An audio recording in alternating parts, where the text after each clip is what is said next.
Assalamualaikum warahmatullahi wabarakatuh. Perkenalkan, nama saya Putri Ayu Febriliasari dengan NIM 9342208919 dari kelas Akun Officer PSC semester 5. Video ini dibuat untuk memenuhi tugas ujian tengah semester. Soal yang pertama, cara mengetahui kredit itu layak atau tidak. Apabila saya seorang akun officer, untuk mengetahui kredit itu layak atau tidak, saya akan melakukan sebuah analisis 5C, yaitu yang pertama, karakter. Karakter adalah analisis yang digunakan untuk menilai sifat atau watak dari calon kreditur, apakah memiliki watak yang bersifat tanggung jawab terhadap kredit yang diambilnya. Yang kedua, capacity atau kapasitas adalah analisis yang digunakan untuk melihat kemampuan calon debitur dalam membayar kredit. Yang ketiga, kapital atau modal adalah analisis yang digunakan untuk menilai modal yang dimiliki oleh calon kreditur untuk membiayai kredit. Yang keempat, ada condition atau kondisi adalah analisis yang digunakan untuk melihat kondisi umum usaha calon kreditur saat ini dan yang akan datang. Kemudian yang kelima, ada kolateral atau jaminan adalah analisis yang digunakan untuk menilai jaminan yang diberikan calon kreditur kepada bank dalam rangka permohonan kredit yang diajukan. Saya juga akan melakukan analisis studi kelayakan usaha. Secara umum, aspek-aspek pertimbangan kredit tersebut ada 6 aspek. Yang pertama, aspek umum. Dalam hal ini harus diteliti bentuk, nama, dan alamat perusahaan, susunan manajemen, bidang usaha, keterangan tentang jumlah pegawai, kebangsaan, bank langganan, dan bagan organisasi. Yang kedua, ada aspek ekonomi atau komersil. Dalam hal ini yang harus diteliti adalah pemasaran dan keadaan harga, persaingan jumlah penjualan, dan tiap-tiap jenis produk, cara penjualan, taksiran permintaan, dan sebagainya. Yang ketiga, ada aspek teknik. Dalam hal ini yang harus diteliti adalah bahan baku dan penolong yang dibutuhkan, tanah dan tempat pabrik bangunan, proses produksi, perincian mesin dan peralatan, jumlah produksi, tersedianya tenaga kerja atau keahlian, pendidikan, dan upah, dan lain-lain. Yang keempat, aspek yuridis. Dalam hal ini yang harus diteliti adalah apakah kreditur tersebut memenuhi ketentuan hukum yang berlaku, termasuk izin-izin yang diperlukan.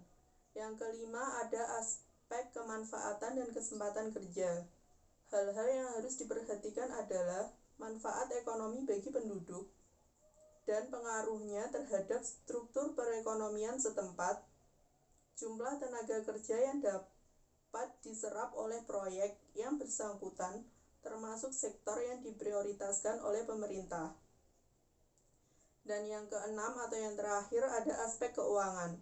Dengan melakukan penilaian terhadap aspek keuangan, di samping akan dapat diketahui likuiditas, solvabilitas, rentabilitas, serta stabilitas usaha, juga akan dapat diketahui berapa lama investasi akan dapat dikembalikan. Jadi, aspek keuangan di dalam penganalisan kredit memegang peranan yang penting, yaitu merupakan titik berat dari sebuah analisis kredit. Setelah serangkaian proses analisis di atas tersebut, apabila diperoleh hasil yang baik dan sesuai, maka dapat dipastikan bahwa kredit layak diberikan. Pertanyaan kedua, apa yang harus dilakukan jika nasabah tidak sanggup membayar angsuran di tengah pandemi COVID-19 ini? Sesuai dengan peraturan OJK nomor 11/POJK.03/2020, ada 3 cara yang dapat dilakukan. Yang pertama, penjadwalan kembali atau rescheduling. Hal ini bertujuan untuk melakukan perubahan jadwal untuk membayar kredit oleh si debitur atau istilahnya untuk diperpanjang waktu bayar kredit. Intinya, bank akan menawarkan sebuah perpanjangan waktu agar utang bisa dilunasi dengan tepat. Konkretnya, tenor kredit bisa diperpanjang dan beban angsuran bisa berkurang. Selain itu, dapat juga jumlah angsuran disesuaikan dengan kemampuan bayar nasabah. Yang kedua ada persyaratan kembali atau restructuring. Perubahan sebagian atau seluruh persyaratan kredit yang tidak terbatas kepada hal seperti perubahan jadwal pembayaran, jangka waktu dan persyaratan lainnya. Namun perlu diperhatikan, perubahan ini dapat dilakukan sepanjang tidak menyangkut perubahan maksimum plafon kredit.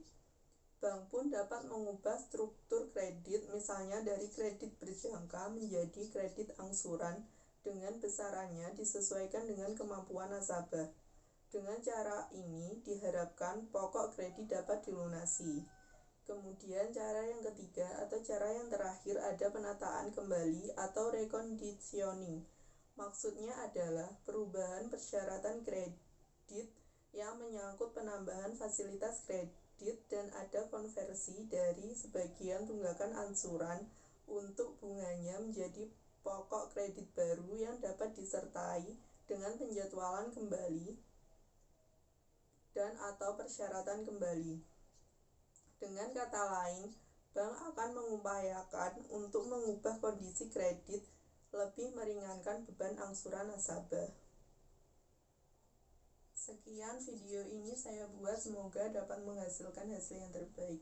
Terima kasih. Wassalamualaikum warahmatullahi wabarakatuh.